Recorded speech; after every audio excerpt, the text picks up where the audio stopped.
cafe. Today's poem is From Flight and Metamorphosis by Nellie Sachs, translated by Joshua Weiner. Who dies here last will carry the grain of sun between his lips, will thundercrack the night in death row rot.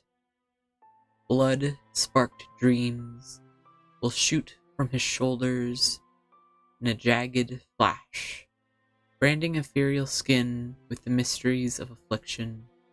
Because Noah's Ark went down star-figured avenues, whoever dies here last will have shoes filled with water, where a fish with homesick back sail draws back dissolving time into its tomb. This is the dark breath of Sodom, and the burden of the Nineveh cast off at the open wound of our door. This is the sacred writing in flight from the land, all its letters climbing skyward, feathered blessedness, finding refuge in a honeycomb. This is the black laocoon cast on our eyelid, perforating millennia, a brooded griff tree sprouting in our pupil. These are salt-stiffened fingers, tear-dropping in prayer. This is ocean's toe, dragged back into the rushing shell of secrets. This our ebb, star of agony from our moldering sand. The hunter, my constellation, takes aim at a secret blood point, unrest, and the footstep flees without asylum. But the wind is no house, just licks the body's wounds like an animal. Yet how should we pull time from the sun's golden threads, coil night for the silk butterfly's cocoon? O darkness, spread your legation wide, for the blink of an eye, rest on the flight. So far out in the open, cushioned in sleep, in flight from the land with love's heavy luggage.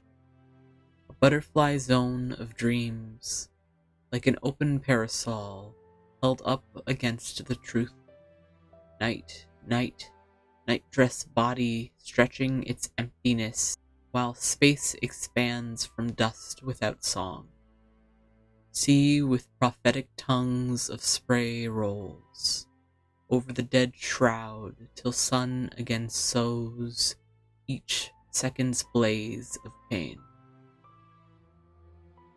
In flight, what great welcome along the way, shrouded in the wind's shawl, feet in sand's prayer, which can never say amen, because it must move from fin to wing and further.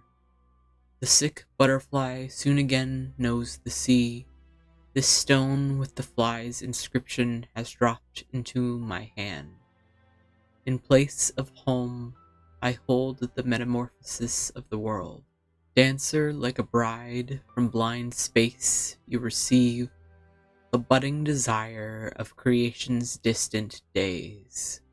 With your body's musical avenues, you graze on the air there, where the earth seeks new entry to birth. Through night lava like eyelids softly opening, the first cry of creation's volcano flickers. In the branches of your limbs, the premonitions build their twittering nests. Like a milkmaid in twilight, your fingertips tug secret sources of light, till you, pierced by the trial of everything, deliver your eyes to the moon for the night watch. Dancer twisting in labor, then spent you alone, bear on your body's hidden cord, the God-given twinned jewels of death and birth. Child, child, in the whirlwind of departure, pushing your toes' white flaming foam against the burning ring of the horizon, seeking death's secret way out. Already voiceless, exhaling smoke, lying as the sea lies, with just depth below, tearing at the mooring with waves of longing. Child, child, your head buried now, seed pod of your dreams, grown heavy in final surrender, ready to sow other land, with eyes turned back towards mother ground. You cradled in the centuries' rut, where time with ruffled wings drowns stunned in the great flood of your end without end. But maybe in a smoke cloud of error, we have created a wandering cosmos with the language of our breath. Have we, time and again, sounded the fanfare of the beginning, shaped the grain of sand quick as wind, before once more there was light above the bud of the embryo? And again we are encircled in your districts, and again, though we don't recall the night nor the depths of the sea, with our teeth we bite off the star vein of words, and still we work your field behind death's back. Maybe the detours of man's fall are like the secret desertions of meteors, marked in the alphabet of storms alongside rainbows. And who knows the course of becoming fertile, how seeds bend up out of depleted soil for the suckling mouths of light.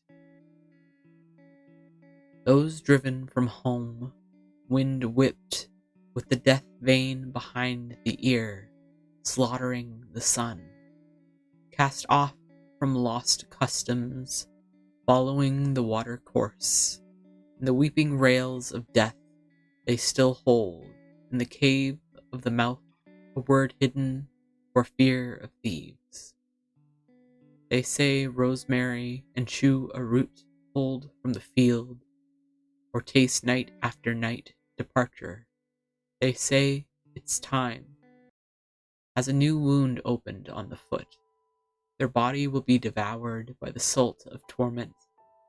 Skinless, eyeless, did job form God.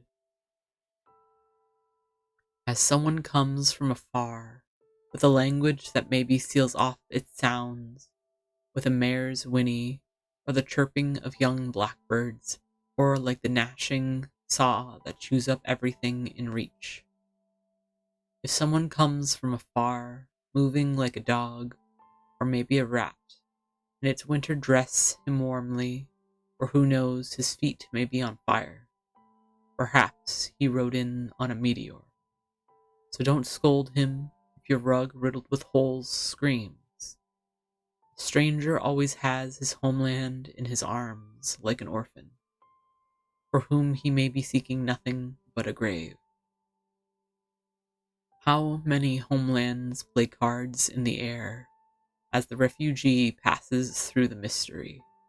How much sleeping music in the wooded thicket where the wind, all alone, plays the midwife?